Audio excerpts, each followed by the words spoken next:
Yo guys, what's up? Important day today, the 6th of June, because we commemorate our fallen British, American and Canadian heroes who gave their lives to conquer Normandy Beach on June 6, 1944. It's D-Day, also known as the longest day, and I'm gonna pay my respects by telling you exactly how those Allied forces were able to defeat the German soldiers waiting on top of the hill. First of all, yes, you will see more Battlefield 1 videos in September and October when we're done with Beasts of the Wild. I give this game a full thumbs up. It's realistic, a lot harder to master than Call of Duty.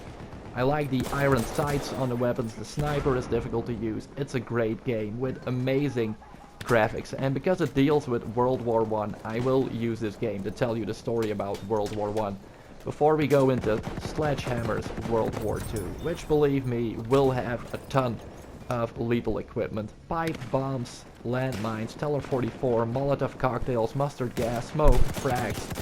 It's not gonna be camper friendly, but let's get into today's story, the Battle for Omaha Beach. From 1940 to 1944, Hitler was very busy. He had so many projects going on, and one of them was the Atlantic Wall. Now, he wasn't inspired by Trump. This was his own idea, because this Atlantic Wall was nothing more than a series of bunkers that were built all over the Atlantic coastline. A 5,000-kilometer line filled with bunkers nearly twice as long as the eastern coastline of the United States. That's a big fucking wall. It ran from Spain to Norway. Now, Hitler was not a one-trick pony, so of course the bastard invented different types of bunkers. There might have been over 500 different types available on the market, so to speak. He even had ships, actual battleships that were built inside mountainous coastlines, like in Norway, where you would only see the turrets sticking out. So you could see a mountain with turrets on top, but an entire 5-story battleship built inside a mountain. A lot of work to make all these bunkers. Now, there is no telling how many bunkers the Nazis had, but there were not enough. Between two bunkers you went miles and miles of coastline where there was no fortification. And because of this problem, Hitler was growing tits. He was not happy, so in 1943, Hitler pulled one of his field marshals from northern Africa to inspect the Atlantic Wall and improve it. So, this genius, that's what he was. He can be considered as the ultimate gamer. His name was Rommel. And he's the ultimate gamer because he was a pro in both attack and defense. He's better than Messi, you know. He checked it out and he came back with a devastating report. Not enough troops, not enough bunkers, poor engineering, and absolutely no combat experience. So Hitler grew bigger tits and put his field marshal in charge to make sure that an invasion would be impossible around Calais and Normandy.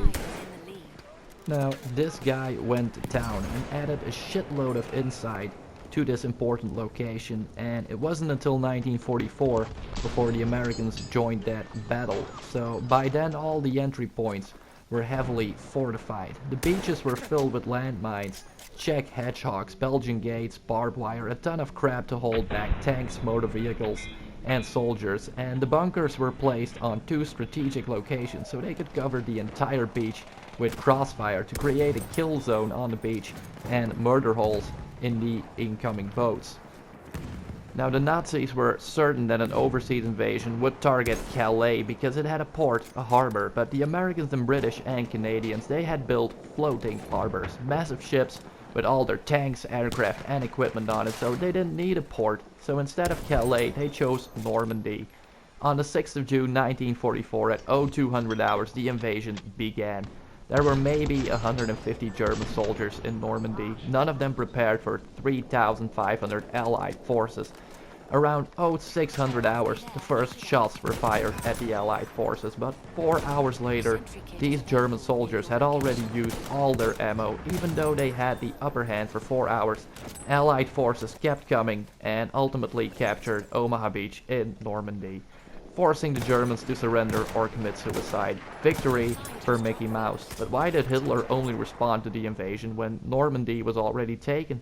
Because he was convinced that it was a shadow game, or because nobody wanted to wake his ass up at 200 hours.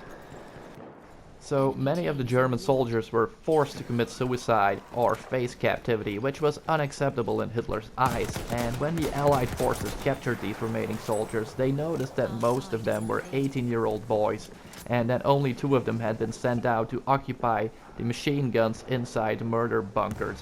One of them ran out of ammo and surrendered, and lived on to tell his story. So lucky Hitler was so stubborn to put nearly all of his troops in Calais.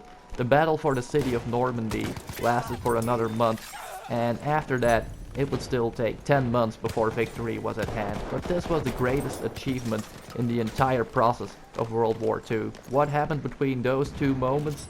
A lot of stuff that nobody is proud of, really not. And the only happy news was the uprising of the Soviets in the east and the Allied forces in the west.